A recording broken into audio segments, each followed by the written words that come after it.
Sumainyo ang Panginoon. Ang mabuting balita ng Panginoon ayon kay San Lucas.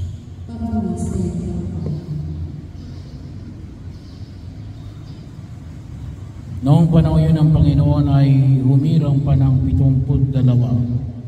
Pinauna niya sila ng dala-dalawa sa bawat bayan at buok na pagtunguhan niya. Sinabi niya sa kanila, "Sagana ang aanihin, ngunit kakaunti ang manggagawa. Idalangin ninyo sa may-ari na magpadala siya ng mga manggagawa sa kanyang bukirin. Humayo kayo, sinusugo kayong parang mga kordero sa gitna ng mga asong kubat. Huwag kayong magdala ng lungkutan, supot at panyapak. Huwag na kayong titigil sa daan upang makipagbadian kanino man. Pagpasok ninyo sa alinmang bahay, sabihin muna ninyo, mag-ari nawa sa kapayapaan ang bahay na ito. Kung may ibigin sa kapayapaan ang nakatira roon, sa kanila ang kapayapaan. Ngunit kung hindi sila magkakamit nito. Manatili kayo sa bahay na inyong tinutuluyan.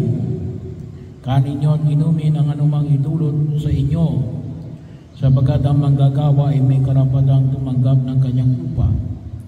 Huwag kayong magpapalipat-lipat ng bahay. Kapag tinanggap kayo sa alinmang bayan, kanin ninyong anumang hiyain sa inyo.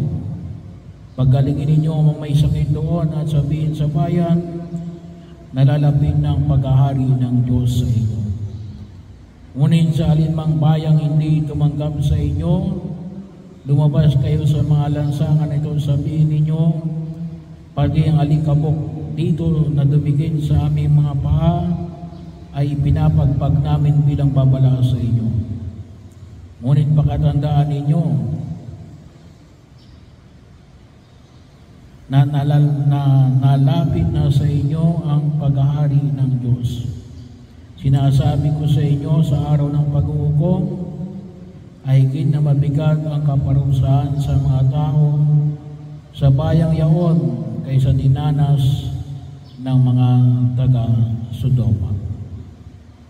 Ang mabuting balita ng Panginoon.